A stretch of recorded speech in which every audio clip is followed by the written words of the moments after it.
Hola, un saludo a todos nuestros seguidores y seguidoras. Soy el profesor Rubén Darío y les doy la bienvenida a una nueva misión.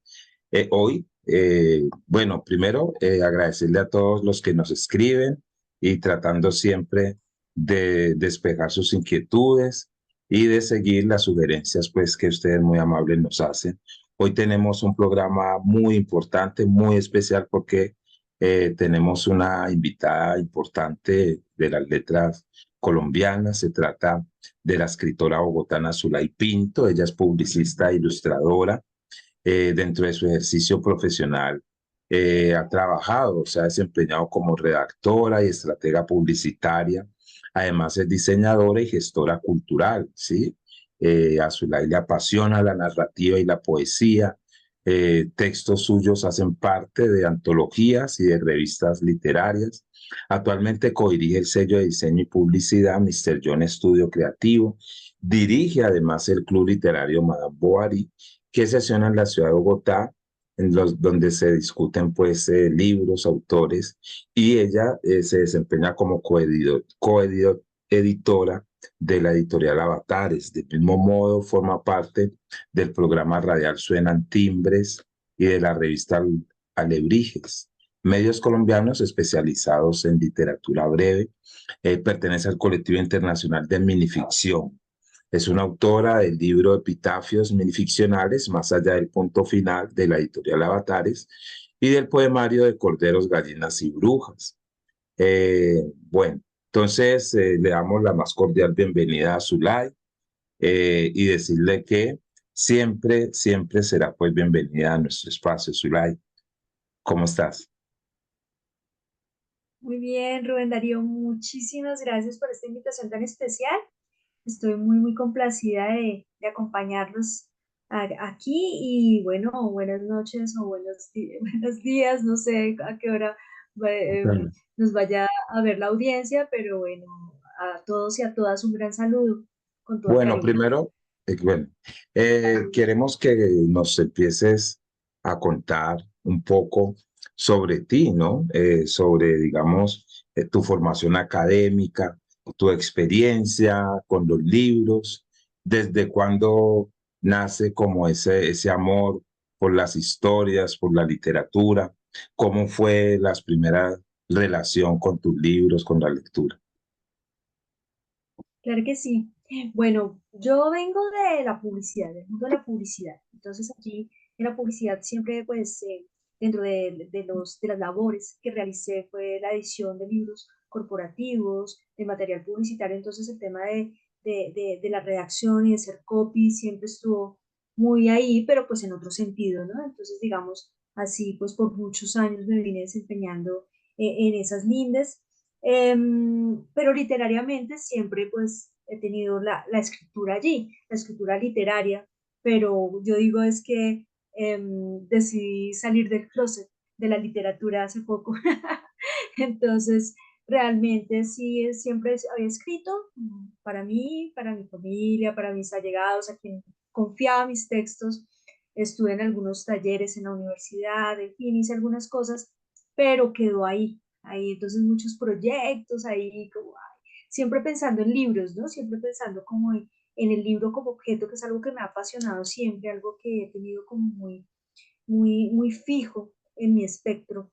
Entonces, pues ahí lo tenía. Entonces, digamos, recientemente, pues digamos, en los últimos años fue ya un enfoque cuando pues tuve como un choque de salud, realmente fue algo de salud que hizo que repensara un poco las cosas y dijera, bueno, quiero hacer algo de lo que siempre he querido, que me ha apasionado, pero nunca me he atrevido.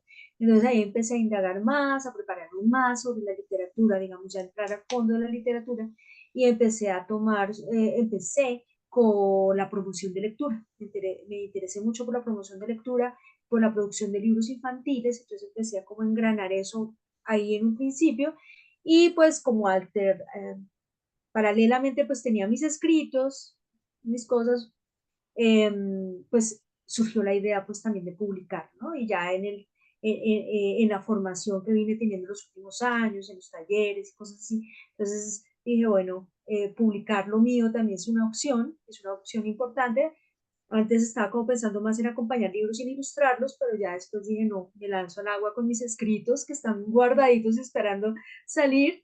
Entonces, así lo hice. Pero bueno, finalmente eh, es algo que viene, yo creo que desde la infancia, o sea, ese interés. em, Desde la niñez. Tuve una mamá lectora, unas tías lectoras, unos tíos lectores. Entonces, más que por el tema de la compra de los libros hacia los niños, que en mi casa hubiese el libro para los niños, había muy poquitos libros para niños, pero sí había muchos libros para adultos. Entonces, yo veía a mi mamá leyendo y entonces eso creo que también influenció muchísimo. Mi mamá me leía poesía, y tengo una tía, unos tíos, mis tíos padrinos, que tienen una gran biblioteca y a mi prima de la misma edad sí le compraban muchos libros infantiles. Entonces creo que ahí también hubo un engranaje y una conexión desde pequeña y bueno, ahí empecé. Y bueno, y ahí también se inició una cosa, fue un detonante que creo maravilloso y fue que en esa casa de la madrina, ella se inventó un diciembre un concurso de cuento navideño pues, entre pues, mi prima y yo. Obviamente ninguna ganó, pero fue mi primer escrito. Mi primer escrito estaba pues muy chiquita, apenas estaba empezando a escribir, entonces yo creo que eso fue fundamental también en ese amor, ¿no? En ese amor por escribir y por los libros. Bien, detengámonos ahí un poco para antes de avanzar con la escritura, porque precisamente antes me imagino que se debe formar cualquier escritor antes como un lector. Entonces, me gustaría un poco saber en la escuela, ¿no? Después, en la formación, digamos, en tu formación académica, ¿qué pasó con la literatura? Sí, porque tú inicialmente no estudias literatura, ¿ya? Entonces, primero, ¿cómo se da esa lectura de la literatura o ese amor por los libros o la lectura en la escuela y en el colegio? Y luego, ¿qué es lo que te lleva a estudiar diseño gráfico y no Sí, pues literatura? yo estudio publicidad, publicidad. Publicidad, Pues eso. realmente cuando estaba en el colegio, yo, digamos, pues en esa época se leía mucho clásico, ¿no? Entonces te daban a ti, entonces tú empezabas la Ilíada, la Odisea, el Mío Cid, digamos, eran como te acercaban a la poesía, pero poesía también muy clásica, ¿no? Y entonces era como eso, esos libros. Ahí, bueno, obviamente Gabriel García Márquez, en fin, digamos, como era como lo más moderno de ese estudio, pues, de esa escuela clásica en la que me formé, era pues el boom latinoamericano. Digamos, eso era como digamos, escritores muy contemporáneos y todo, no se ponían en esa época a leer, pero aún así me atrapó. Fui muy buena en literatura, siempre me destaqué en literatura y en historia, digamos, fueron mis materias como muy, en las que no necesitaba hacer nada, como que se me daba por ósmosis el aprendizaje, la memoria también.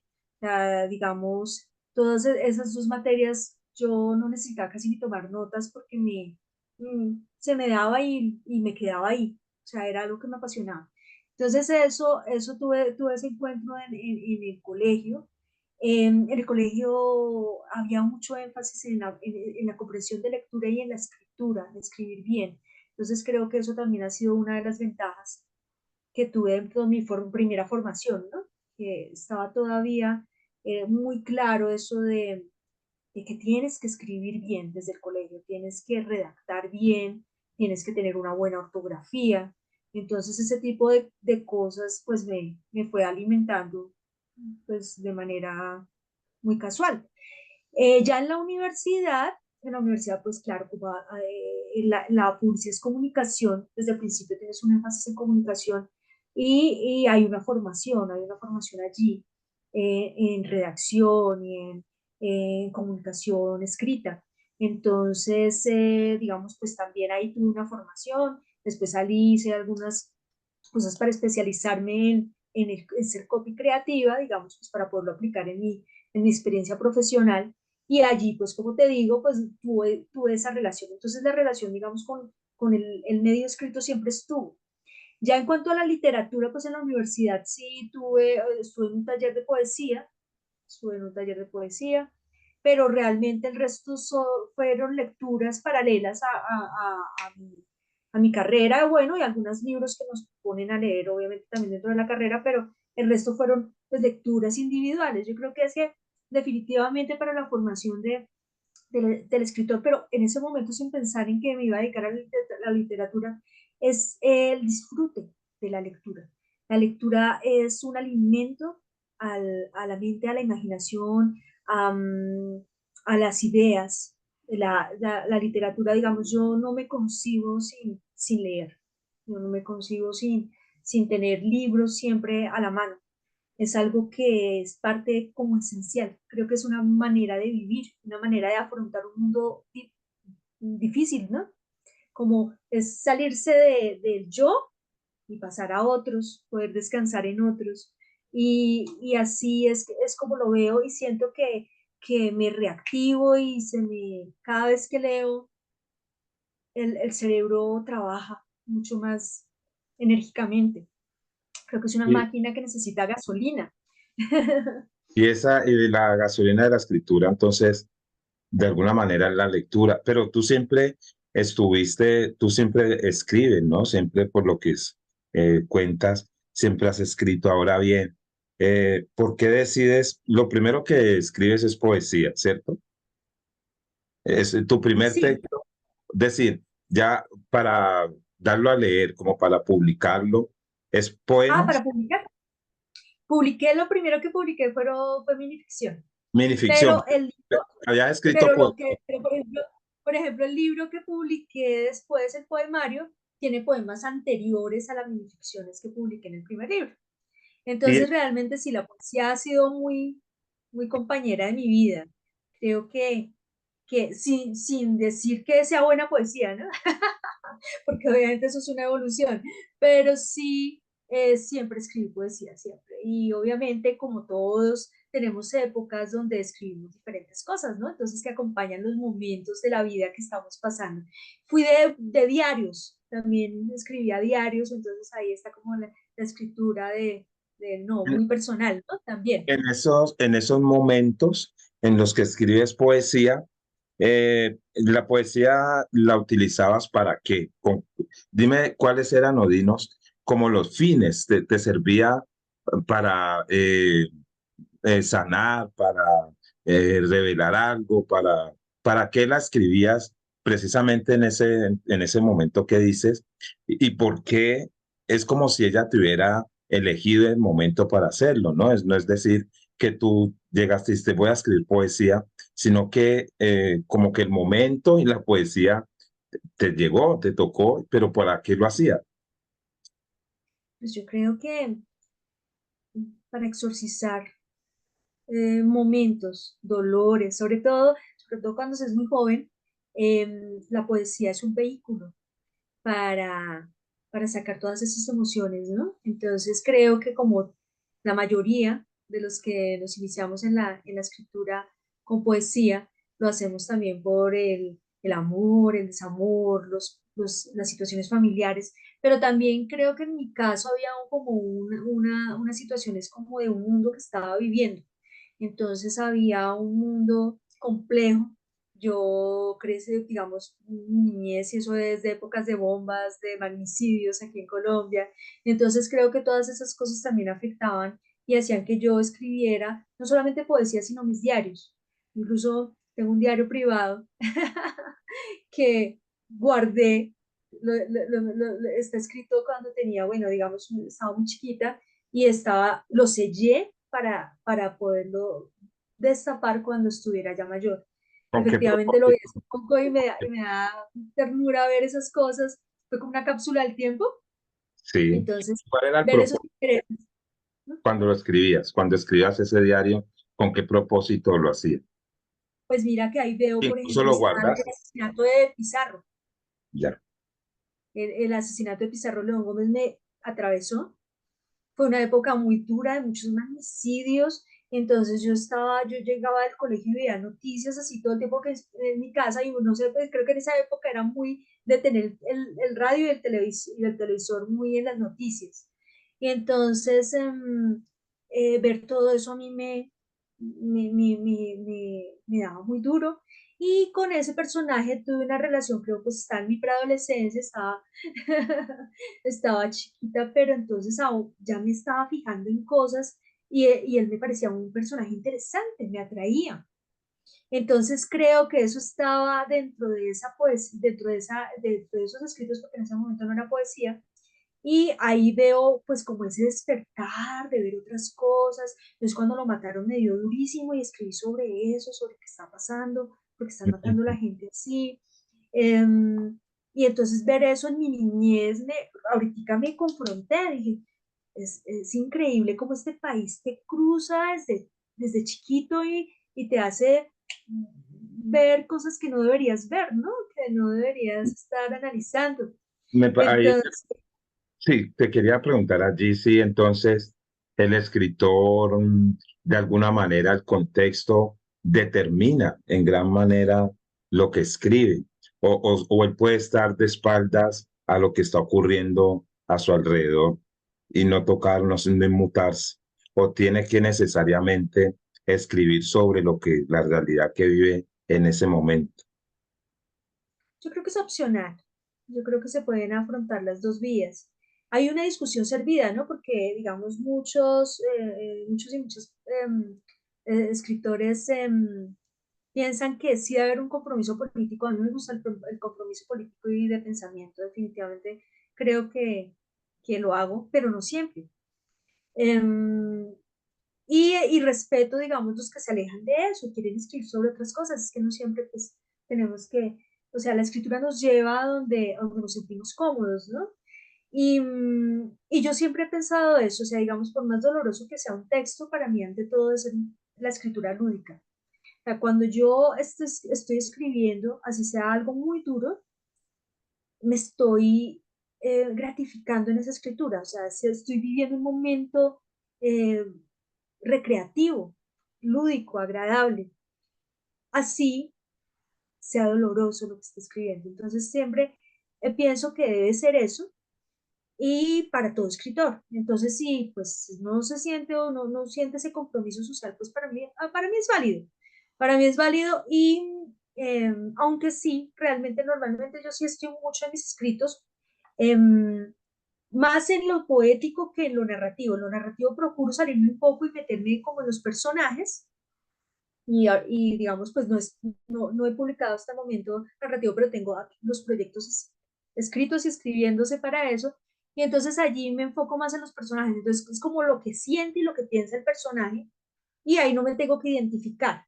Pero en mi poesía sí, ay, ahí meto mis puyas, ahí como que estoy hablando de diferentes frentes, así no estoy hablando de mí misma, ¿no? Ni de mi historia, pero en la poesía sí siento que se puede, o siento yo en mi poesía que soy más el pensamiento comprometido.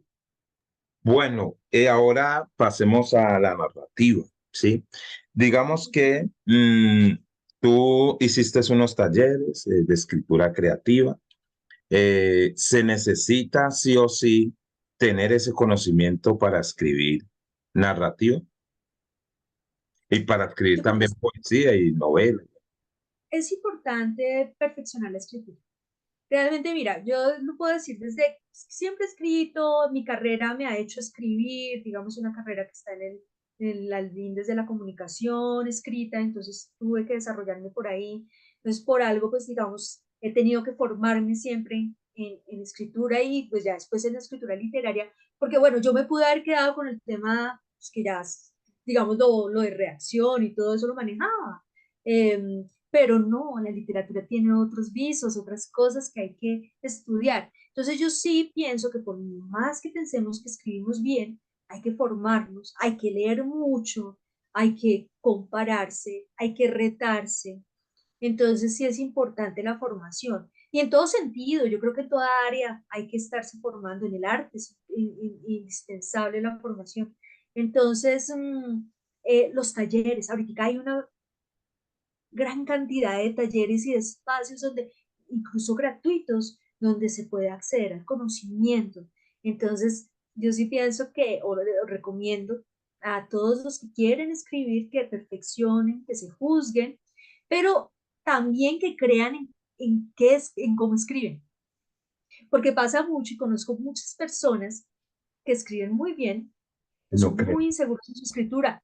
Y entonces, no, yo sí pienso que, claro, nos tenemos que formar, tenemos que ser críticos, pero también tenemos que creernos lo que estamos haciendo. Entonces, eso es importante, tener, digamos, esa estima por lo que haces, pero hay que ser críticos. Ujú. Crítico, muy bien. Fascinante, bien, escuchar a Zulay es verdaderamente muy enriquecedor. Y bueno, vamos como llegando al final. Aquí nos quedaríamos con Zulay pues en mucho tiempo. ¿Cómo construyes tus historias? ¿Cómo armas todas las historias? Es minificción, dijo el maestro Monterroso que lo aterrorizaba la idea de que la tontería se echa siempre a cualquier autor después de las 4 páginas, ¿no? Citando a Monterroso. Coméntanos un poco de cómo tú construyes las historias y cómo logras en esa minificción la precisión, ¿no? Ser conciso, porque esa es una de las características de los minicuentos, de los microcuentos, el ser, digamos, preciso con todo, el tachar, como dice también Monterroso, tachar párrafos, renglones, tachar 3 párrafos, creo que hice, y dejar los otros. Entonces, ¿cómo construyes tus relatos? Mis relatos, bueno, nacen de diferentes maneras. A veces nacen muy listos, porque precisamente con la minificción es tan mínima, digamos, y yo vengo de una formación de publicitaria donde lo mínimo es todo. La comunicación en su mínima expresión es el día a día. Entonces se me da muy fácil, digamos, el tema de que la idea salga corta. Digamos, por ejemplo, eso me pasó mucho con el libro de epitafios. El libro de epitafios, muchos salieron de una vez, pero en otras ocasiones, entonces, pues obviamente no salen así. La idea hay que escribirla, yo soy de tomar nota, no soy mucho ni de celular ni de computador. Primero hago la nota escrita y después ahí sí paso y empieza el proceso de edición. Entonces paso y ya ahí empiezo a trabajar la edición, que le pongo, que le quito.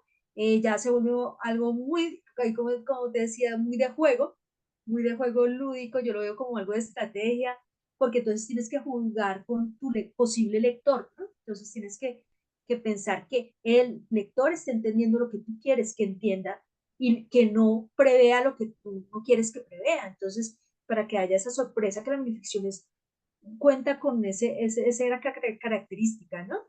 De ese golpe, de esa sorpresa, de pues un impacto, generar un impacto. Entonces ahí empiezas a jugar.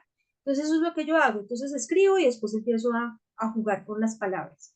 Y así, pues, digamos, se pule. Pero es muy parecido también lo que pasa con la poesía. Obviamente otras intenciones y otras formas, pero pasa así. Con los cuentos más largos es más complejo, que pues, digamos, escribo cuento y el cuento ya pues trae otras cosas. Entonces, siempre, obviamente, pues el cuento es corto a comparación con otro, por ejemplo, con la novela, pero el cuento tiene eso, también hay que pulirlo muchísimo. Entonces, digamos, ese cuento de largo aliento me cuesta, digamos, mucho más tiempo poderlo trabajar. Son diferentes, son como, cada uno tiene unas características especiales. Sí, y hay algo en el minicuento, el microcuento, y que se debe diferenciar de, por ejemplo, un texto corto, ¿sí? De un mini texto, digamos así. ¿Qué diferencia un mini texto de minificción, de una minificción? Pues mira, la verdad es que la minificción abarca muchos géneros. Digamos, Exacto, cuando hay una hablamos de característica, ¿no? minificción, La hibridez, es híbrido. cuando hablamos de minificción podemos hablar incluso de poesía o de un Exacto. recetario, de una película mínima. Siempre estamos hablando de algo mínimo que tiene que ver con una estructura literaria. Pero cuando hablamos de mini cuento y micro relato, entonces ahí es cuando hay unas características especiales que hacen único ese texto. Entonces ese texto tiene, pues, en el caso de, bueno, hay diferentes teóricos que los juntan, que para ellos es lo mismo un mini cuento que un micro relato, y otros los diferencian. Entonces, entre los que los diferencian, Entonces el microcuento es un cuento pues que tiene el contexto de un cuento normal, entonces tiene el nudo, la introducción, el nudo y un desenlace, que bien generalmente es redondo, que te cuenta un final. Entonces, digamos, esa es como la estructura del cuento para los que lo diferencian del mini cuento. El microrelato, en cambio, el final no está claro, puede ser un final abierto, pero el microrelato juega mucho con el lector. O sea, el final y el entendimiento del microrelato tienen que ver con la historia que completa el lector. Entonces ahí ya hay una diferencia. Entonces esa estructura tiene que ver con otras cosas y no está tan desarrollada tan clásicamente como el mini cuento. Entonces, digamos, ahí ya hay unas diferencias para los que lo dividen. En general, para los que los unen, pues es eso, es una estructura narrativa que cuenta una historia que tiene un principio, un desenlace, un nudo y un final. En el mini cuento, obviamente, pues todo tiene que ser instantáneo, ¿no? Entonces, Bueno, escuch- casi que en el mini cuento, pues y en el micro relato, obviamente al final es lo que te dispara. sí, escuchándote, hay como una complicidad con el lector y eso lo logra es la concisión, ¿no? El ser conciso para que el El lector, silencio el si- ya, para que el es un lector, juego, es un juego con el silencio permanente. Entonces ahí estamos jugando con muchas cosas, también entran otros elementos y otras, digamos, herramientas que podemos tener. Entonces podemos jugar con el título, podemos jugar con la intertextualidad, porque entonces al jugar con la intertextualidad, como estamos hablando de un cuento, de un escrito tan corto, entonces la intertextualidad nos da ya una base, ¿no? Una base sobre la que construir el texto. Entonces, por ejemplo, digamos, pues puedo leer de más allá del punto final. por supuesto. Por ejemplo, entonces, el epitafio de Lolita. Hay una intertextualidad, entonces ya se asume que el lector conoce la historia. Entonces, el epitafio de Lolita dice: jugaba a ser mujer en la perversidad de mis 12 años, víctima o verdugo. Jugaba a ser mujer en la perversidad de mis 12 años, víctima o verdugo. Entonces ya tú estás jugando con tu esquema mental de qué era el libro de Lolita, de qué hablaba, y entiendes y le das forma a ese Genial, texto. genial. Y Ujú. sabes, y allí confirmas lo que dijiste de tener un conocimiento, porque allí hay un recurso literario que es la elipsis, que precisamente la elipsis logra esa concisión, ¿no? Exactamente, no, es que la elipsis es fundamental en la microficción. Digamos, Bien, es el recurso. Ujú. sí. No, te iba a decir para cerrar dos cosas para finalizar y agradecerle a Zulay porque esta entrevista, esta charla fue en verdad muy enriquecedora. Decirte de a dónde salen las historias, los personajes, de dónde se nutre todas tus minificciones y qué se requiere. Dinos como tres aspectos puntual, sí, muy puntual, de lo que se necesita para escribir relatos. Claro que sí.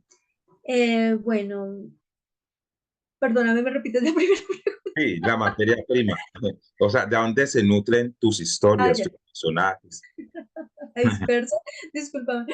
Em, bueno, se nutren, hay de todo. Hay ideas que se me ocurren en una charla, viendo una película, leyendo un libro. O sea, por eso digo que definitivamente el alimentarse de lo que está pasando, de las conversaciones, de las reuniones, sale algo. Me pasa mucho de noche. Ahí yo recomiendo mucho que el cerebro es muy activo en la noche, normalmente nosotros lo obviamos. Y en la noche se ocurren muchas cosas, entonces siempre tener una libretica en la mesita de noche o grabar en el celular las ideas que se vienen antes de dormir y tan pronto te despiertas. Ahí salen cosas muy interesantes. Entonces, porque normalmente el cerebro sigue trabajando la información que ha recibido y en esos momentos que entra como en un momento de inconsciencia, pero aún estás consciente, llegan ideas que son particulares, son bien interesantes de trabajar. Eso por un lado. Por otro lado, leer muchísimo, sea, releer, bueno, y nutrirse, definitivamente, bueno, repito, puedo ser redundante con eso, pero el que quiera ser escritor y no quiera leer, no, eso es un contrasentido. Em, y lo mismo, pues nutrirse de otras cosas. Y definitivamente les recomiendo mucho la interacción social con otras personas con los mismos intereses. Eso definitivamente es fundamental para alimentar la pasión, como tener los con quién clubes de lectura. hablar, clubes de lectura, magnífico. Eso, y no solamente para escribir, para vivir, es increíble eso, es el tipo de amistades que trae la literatura, son amistades demasiado poderosas, de verdad que lo puedo decir, que son amigos muy especiales y sobre todo, obviamente, pues yo hablo desde la literatura, pero cuando tú te encuentras con la misma pasión y un grupo de gente que comparte eso, esa energía produce cosas bien interesantes, bien importantes. Así Ah, bueno, es, sí. ¿Y qué? y me decías que lo otro era 3 puntos, ¿qué me dijiste? Tres. Sí, como fundamentales, ¿no? Que tú tienes y que le diría a alguien que son para escribir, pues, primordiales. Para escribir primordiales, bueno, ya lo que dije anteriormente, de leer, de conectarse, de ver películas, de ser muy críticos, eso sería el primer punto. El segundo punto, escribir, Escribir. escribir, Arriba, porque es que eso, escribir se aprende escribiendo. claro. Entonces, a veces pues, decimos, uy, no, esta idea, no sé qué, pero nunca nos atrevemos a escribirla, pues nunca no va a pasar de la idea. Es decir, Entonces, crear eh, una disciplina, crear como una la disciplina. disciplina, sí, o por lo menos a la semana. O sea, yo, digamos, recomiendo mucho escribir diario, pero a veces no se puede, ¿no? A veces uno mismo lo puede hacer, que está, digamos, enfocado, pero entonces, bueno, o intenta estar enfocado. Pero entonces, sí, por lo menos una vez a la semana dedicarse un tiempo para poder escribir.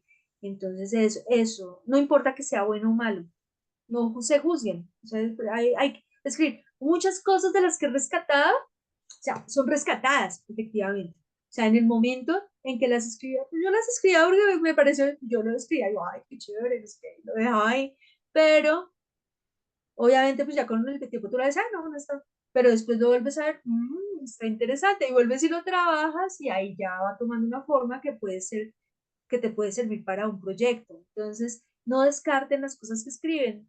No importa que estén como estén, hay material. Lo importante es siempre tener material e ideas. Y por último, creer, creer en la literatura, apasionarse, creer en lo que hacen y sentirse poderosos y poderosas en todo lo que hagan, independientemente si sea escribir o otra cosa, sentirse fuertes y aferrarse a esas pasiones que son la vida. En un mundo tan complejo, un mundo que todo el tiempo nos trae unas noticias que quisiéramos conocer, y eso que yo escribo terror. O sea, Mm, yo escribo terror, me nutro, pero veo cosas que me desalientan, o sea, ni la imaginación más siniestra se le ocurrirían las cosas que pasan en la vida real. Yo creo que incluso el terror que vivimos en los libros es un terror de Disney a comparación con lo que pasa en la vida real. Entonces, ver esas cosas nos llenan de sentimientos, entonces salgámonos de eso y dediquémonos a una pasión y creamos en esa pasión. Así perfecto. vivimos muy rico. Ujú. Bien, le damos muchas gracias, le agradecemos a Zulay.